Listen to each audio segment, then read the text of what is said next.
رمضان کا مہینہ ہے اور آج 17 روزے مکمل ہو گئے.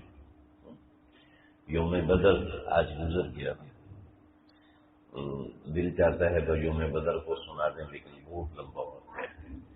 آپ لوگوں کے چہرے سے تھکاوٹ نظر آ رہی ہے اور میں نے بھی اسپیکر سنبھالا تو ایسا نیند آ جائے کہ میں تو مولانا کی طرح شاد تو نہیں مجھے آتے. دیکھو جی، رمضان کا مہینہ ہے نا، یہ آیا اس لیے ہے کہ ہم اپنے آپ کو بدلی کریں. صرف روزے کے لیے نہیں، بہت سے روزے دار ایسے ہیں کہ ان کو روزے کا کوئی فائدہ نہیں. ان کے لیے کیا ہے، الجوع، بس بھوکے رہو، اس کے علاوہ کچھ نہیں. ان کے روزے میں کچھ نہیں. رب قائم لیس له الا السحر، اور بہت سے کھڑے ہونے والے ایسے ہیں ان کے لیے کھڑے ہونے کے علاوہ کوئی نہیں، کوئی عمل نہیں. اس لیے کہ رمضان کی جو روح ہے، اس روح کے بغیر جب رمضان گزر رہا ہے تو ایسے رمضان کا کوئی فائدہ نہیں ہے، کوئی فائدہ نہیں. آپ صلی اللہ علیہ وسلم نے فرمایا، ستیاناش ہو جائے اس آدمی کا جس نے رمضان کا مہینہ پایا اور اس میں اپنی مغفرت نہیں کروائی. جب رمضان کے مہینے کے باوجود اپنی بخشش نہ کروائے. بخشش کا مطلب کیا ہے؟ فقہا نے لکھا بخشش کے بہت سے مطلب ہیں، لیکن سارے مطلبوں کا خلاصہ یہ ہے کہ اس کی زندگی کا ٹریک تبدیل ہو جائے. پہلے اس کی زندگی میں کچھ اور چلتا تھا، اب اس کی زندگی میں کچھ اور ہو. دیکھو جی، یہ میں کوئی تقریر نہیں کر رہا، میں تو ڈسکشن کر رہا ہوں. آپ اس کی بات ہے. ایک بات مجھے بتائیں، ایک کام کریں گے آج کی نشست کا حاصل، ایک کام کریں گے جو میں آپ کو کہنا چاہتا ہوں. کریں گے جی؟ ہاتھ اٹھاؤ، ہاتھ اٹھاؤ. کون کون نہیں کرے گا؟ تو میں بول رہا ہے شاید بڑے وقت کے پاس آپ والی روح جا، کون کون کرے گا؟ ہاتھ اٹھائے گا، ہاتھ اٹھاؤ. کون کون کرے گا بھائی؟ ہاتھ تو اٹھاؤ بھائی. ہاں اچھا، ایک مرتبہ حضرت کے سامنے حکیم اختر صاحب، ہاں جی کون کون کرے گا؟ تو ایک مرید نے کہا حضرت دل چاہ رہے ٹانگے بھی اٹھا دو. دیکھا خبردار یہاں من ہے. تو دیکھو جی، ایک کام کرنا ہے اور وہ کام آپ کو کہیں پوچھنے کی ضرورت نہیں، مولوی صاحب جائز ہے یا نہ جائز. آنکھیں بند کر کے تھوڑی دیر سوچیں کہ اللہ نے مجھے جس کام کے لیے بھیجا میں وہ کر رہا ہوں. اپنے آپ سے سوال کریں اور تھوڑی دیر آنکھیں بند کر کے تصور کریں کہ کیا میں اللہ کے پاس جانے کو تیار ہوں؟ وقفت على القبور مسلما قبر الحبیب فلم يرد جوابی. حضرت علی رضی اللہ تعالیٰ عنہ حضرت فاطمہ کی قبر کے اوپر کھڑے ہوئے اور کھڑے ہوئے اور آنکھوں سے آنسو جاری ہیں اور یہ کلمات پڑھے، وقفت على القبور مسلما. میں قبر پہ کھڑا ہوا ہوں اور میں نے فاطمہ کو کہا السلام علیکم. فاطمہ تجھے السلام ہو، لیکن فلم یرد جوابی. فاطمہ میرے آنے پہ دوڑ کے دروازے پہ آتی تھی اور آج وہ میری سلام کا جواب نہیں دیتی. مالی وقفت علی القبور مسلما. پھر اگلا مثال اگر آگے تبدیل کر، ارے مجھے کیا ہو گیا، میں قبر پہ کھڑا ہوا ہوں اور سلام کر رہا ہوں اور فاطمہ جواب دے رہی لیکن میں سن نہیں رہا، کیا بات ہے؟ تو دیکھو جی، آپ نے حضرت علی نے فرمایا لفراق فاطمہ بعد محمد. فاطمہ کا فراق محمد کے بعد یہ مجھے بات سمجھا گیا، یہ بات سمجھا گیا کہ دنیا میں کوئی وجود ہمیشہ قائم نہیں رہ سکتا. تو رمضان کا مقصد ہے ہم اپنی بات کی زندگی کی تیاری کریں. مجھ سے نا ایک میں نعمان بھائی بھی تھے اور فاروق بھائی بھی تھے. یہ دونوں کسی کام سے گئے دبئی ایئرپورٹ پہ، نہیں بتانا چاہیے کس کام سے گئے. تو یہ دونوں گئے اور میں وہاں پر بیٹھا ہوا تھا. اب میں ٹینشن میں بیٹھوں یار، وہاں تو ہم کبھی کسی کا کندھا ننگا نہیں دیکھا، یہاں ٹانگیں بھی ننگی ہیں. ٹینشن میں بیٹھوں یہ چھوڑ دیں، کسی کونے پہ لگا دیتے ہیں، مسجد میں بٹھا دیتے ہیں. میں تو پہلی دفعہ ایئرپورٹ میں نکلا، مجھے پتا نہیں ان چیزوں کا. خیر یہ تو آتے رہتے ہیں. تو میں پریشان ٹینشن میں بیٹھوں، یا اللہ یہ کیا ہو رہا ہے، کیسے ہو رہا ہے. تو میں پریشان. تو ایک نوجوان آیا میرے پاس، تو اس نے آگے ہاتھ بڑھایا، مجھے کہنے لگا اس کو وہ کوئی فرنٹ تھا، اس کو انگلش بھی نہیں آتی تھی، اردو بھی نہیں آتی تھی. تو اس نے مجھ سے کوئی زبان میں گڑبڑ کی، مجھے سمجھ میں نہیں آئی. میں نے کہا، میں نے اس کو انگریزی میں کہا بھی کیا کہہ رہے. اس نے قریب میں کسی آدمی کو بلایا، اس کو بتاؤ. اس کو انگلش آتی تھی اور فرینچ بھی آتی تھی. اس نے مجھے کہا کہ یہ آپ سے ملے اور تمہیں کہتا ہے کہ تم بڑے سکون میں بیٹھے ہو. میں ٹینشن میں بیٹھا ہوں، کہتے سکون میں بیٹھے ہو. تو کہتے کیا تم مسلمان ہو؟ میں نے کہا اچھا اچھا اچھا اچھا جی. اب یقین کیجئے اس نوجوان 18-19 سال کو نوجوان تھا، اس کے جسم سے اتنی بدبو آ رہی تھی، اتنی بدبو آ رہی تھی. مجھے بعد میں پتا کہ وہ شراب کی بدبو تھی، اتنی اس کے جسم سے بدبو آئی. یعنی کہ میں شراب میں جب تک ٹیبلٹ نہیں ڈالتا مجھے نیند نہیں آتی. مجھے شراب سے بھی نشہ نہیں ہوتا. 18-19 سال کا نوجوان. تو کہنے لگا کہ تم اتنے سکون میں بیٹھے ہو، مجھے کوئی ایڈوائس کرو، نصیحت کرو. تو میرے پاس تو ٹائم کھلا تھا. میں نے کہا جی میں ایک سوال کا جواب دوں. وہی سوال میں آپ سے پوچھتا ہوں، شاید کسی کے کام آ جائے کسی موقع پہ. میں نے کہا تم پیدا ہونے سے پہلے کہاں تھے؟ یہ کیسی بات ہے؟ میں نے کہا ذرا سوچو، تصور کرو، پیدا ہونے سے پہلے تمہارا وجود تو تھا، تم کہاں تھے؟ اور پیدا ہونے کے مرنے کے بعد تم کہاں جاؤ گے؟ ان دو سوالوں کا جواب تمہیں آتا ہے؟ میں نے کہا ان سوالوں کا جواب تلاش کرنا، تحقیق کرنا، تمہیں پتہ چلے گا تو تمہیں سمجھ میں آ جائے گا تمہاری زندگی کا مقصد کیا ہے.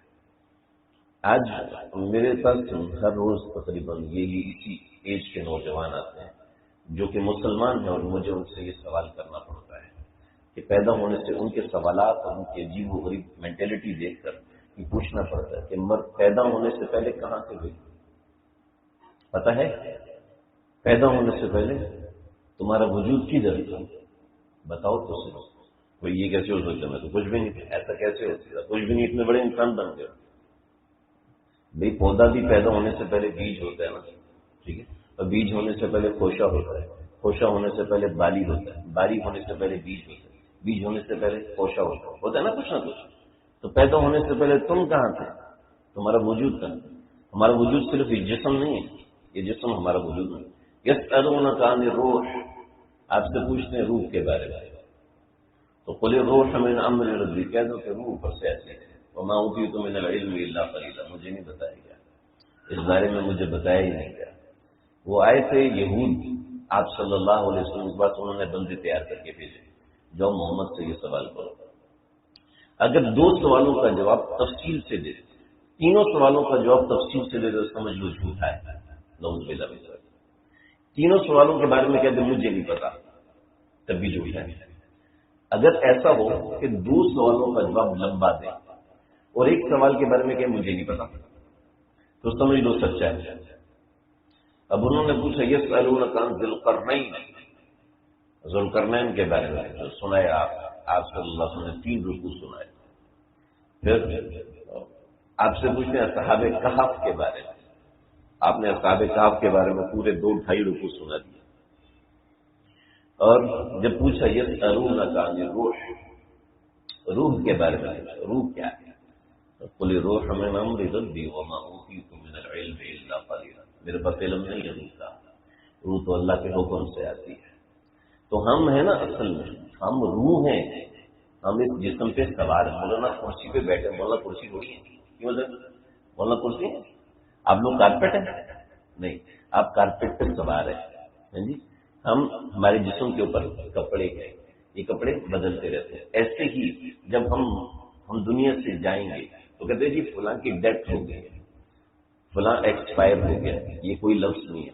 ہمارا اردو میں جو لفظ ہے، عربی میں جو لفظ ہے وہ یہ انتقال ہو گیا ہے نا جی. انتقال کا لفظی ترجمہ کیا ہے؟ ٹرانسفر. یعنی میرا جسم سے پہلے میں جسم کے اندر تھا، اب یہاں سے نکل کے میں دوسری جگہ چلا گیا. پہلے ہم عالم ارواح میں تھے، پھر عالم دنیا میں آئے. عالم ارواح کا وجود آیا اللہ کے حکم سے، امر کن سے آیا. پھر دنیا میں ہمارا وجود ہے ماں باپ کی وجہ سے، اور پھر عالم قبر میں، عالم برزخ میں ہم جائیں گے موت کے راستے، اور عالم موت، عالم قبر سے ہم عالم آخرت میں جائیں گے قیامت کے راستے. صحیح سمجھ رہے ہیں؟ مشکل بات تو نہیں کر رہا. تو ہم جو ہیں، جو ہم اس جسم پہ سوار ہیں، ہم اس جسم پہ سوار ہیں، یہ جسم، ہم اس جسم کو چھوڑ کے آگے جائیں گے. تو ہم نے کیا تیاری کی؟ یہ میں آج آپ سے عرض کر رہا ہوں کہ میں بھی سوچوں کہ میں نے کیا تیاری کی آگے جا کے. لیکن کفا بالموت کی واعظ، آپ سے پوچھے یا رسول اللہ بات کیجیے، تو میں کفا بالموت کی واعظ، موت سب سے بڑا بات ہے، بس اس سے نصیحت حاصل کرو. دوستو، اگر ہم نے سمجھ لیا کہ یہ ٹھاٹ باٹ، پیسے مل جانا، دولت مل جانا. پاکستان کا ایک وزیر خارجہ تھے، مجھے اس وقت ان کا نام یاد نہیں. انہوں نے عربیت کے اوپر بہت بڑے کام کیے. پہلے غیر مسلم تھے. وہ کہنے لگے کہ میں اور میری وائف، ہم دونوں ٹرین کے فرسٹ کلاس ڈبے میں سوار ہوئے. اس زمانے میں فرسٹ کلاس ہوتا تھا. فرسٹ کلاس ڈبے میں سوار ہوئے تو ہم نے دیکھا کہ کئی لوگ آئے ہیں. پہلے تو آج کل تو کیبلز ہوتے ہیں، پہلے کیبلز نہیں ہوتے تھے. تو کئی لوگ آئے، سب ٹینتھ بیٹھے. تو میں نے اپنی وائف سے کہا کہ ڈیڈ یو فیل دیٹ، تم نے وہ محسوس کیا کہ ہر کوئی ٹینس بیٹھا ہوا ہے، تنگ بیٹھا ہوا ہے، پریشان. کون سی چیز کی کمی ہے کہ جس کی وجہ سے ٹینس بیٹھے ہیں؟ کون سی سہولت کی کمی تھی ان کو؟ پھر یہ اور اس کی بیوی، یہ دونوں گاڑی میں تھے، اور یہ پاکستان بننے سے پہلے کی بات کر رہا ہوں. ان کا ڈرائیور، گاڑی ایک گاؤں میں خراب ہو گئی، تو ان کا جو ڈرائیور تھا وہ مسلمان تھا. تو ہم دونوں ٹینشن، شدید ٹینشن، بڑی پریشانی. لیکن وہ ڈرائیور کہتا ہے کہ اب کچھ ہو نہیں سکتا، لہٰذا اس نے چادر اٹھائی، نیچے ڈالی اور سو گیا. تو ہم دونوں میاں بیوی اس کو دیکھ رہے ہیں کہ اس کو کون سی چیزیں جو سونے پہ مجبور کر رہی ہے، اور کون سی ایسی چیزیں جو ہمیں جاگنے پہ مجبور کر رہی ہے. آخر کیا وجہ ہے؟ اور اس گاؤں والوں کا سلوک دیکھا. ان کے پاس کھانے کے لیے پیسے نہیں تھے، سمجھ رہے ہیں؟ ان کے پاس کھانے کے لیے مشکل سے روٹی پوری ہو رہی تھی. آج کل تو آسائشیں گاؤں میں بھی ہیں، پہلے زمانے میں نہیں ہوتی تھی. تو زیادہ بڑی مشکل سے ہم دونوں میاں بیوی کے لیے ایک روٹی ملی، وہ بھی رات کی، اور چائے کو کوئی جانتا بھی نہیں تھا. تو ہم بڑے پریشان ہوئے. لیکن ہم نے ان لوگوں کے چہرے پہ جتنا سکون دیکھا، وہ سکون ہم نے زندگی میں کبھی کسی کے چہرے پہ نہیں دیکھا. کہنے لگے میں بڑا پریشان ہوا. تو میں نے اپنی بیوی سے کہا کہ اب جب ہم جائیں گے تو ہم ان کی کتاب کو کھول کے پڑھیں گے، دیکھیں گے کہ کتاب کیا. عربی بہت اچھی جانتا تھا، کیونکہ ہندوستان کے عرب کے ساتھ جو مراسم تھے اس کا وزیر خارجہ تھا، تو عربی اچھی جانتا تھا.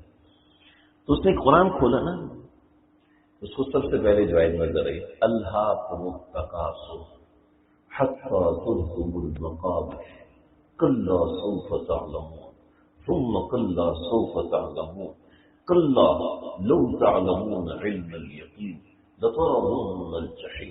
جیسے مولانا کہتا ہے نا، امیجن کریں، تصور کریں. آپ بھی تصور کریں، ایک آدمی دنیا کی ساری رونقیں دیکھ چکا، اور دنیا کے کروڑ پتی، کھرب پتی اس زمانے کے لوگ دیکھ چکا، اور وہ قرآن کھول کے پہلی دفعہ دیکھا. اللہ کو پیسے کی کثرت نے تباہ کر دیا.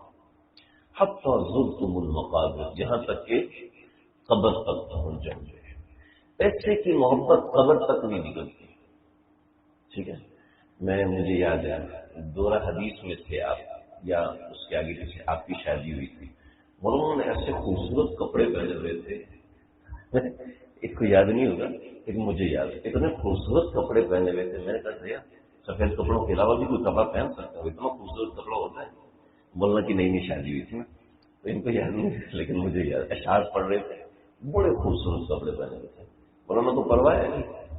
ابھی مولانا فیشن کیا ہوا کبھی؟ اس وقت مولانا نے شاید کریمیں شریمیں بھی تیل ویل بھی لگایا ہوا تھا. کوئی فیشن کیا تھا؟ حسن کی محبت نکل جاتی ہے.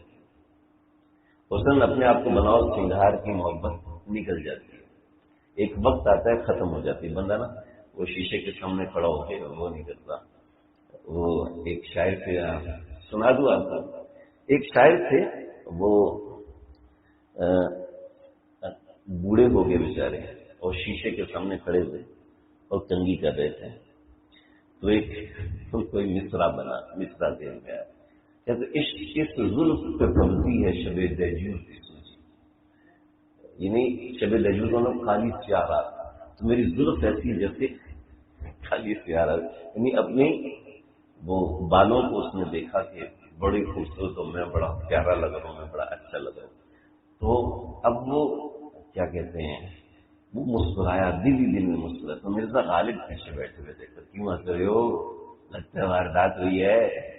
کہتے ہیں واردات شاعروں والی بھی, شاعر والی واردات نہیں. کہنے لگے نہیں میں تمہیں نہیں سناؤں گا, ایک مصرع آیا وارد ہوا ہے, کیا سنا دو. کہ نہیں تو دوسرا مصرع لگا کے اپنا بنا لے گا. کہ نہیں سناؤ. نا بھائی میں نہیں سنوں گا. اب شاعر کو تو ویسے ہی لوگ کہتے ہیں شعر سنو, وہ پہلے سے 3 غزلیں نکال لیتا ہے. تو اب اس کو 2 دفعہ کا 3 ہم اس طرح فیصل کہتے ہیں اس زلف پہ پڑتی ہے شب دہجور کی سوچی. تو مرزا غالب نے فون کیا, اندھے کو اندھیرے میں بڑی دور کی سوچی. تو یہ شوق ختم ہو جاتے ہیں, لیکن مال کا شوق نہیں ختم ہوتا. اور مال کے شوق کو ختم کرنے والی چیزیں موت.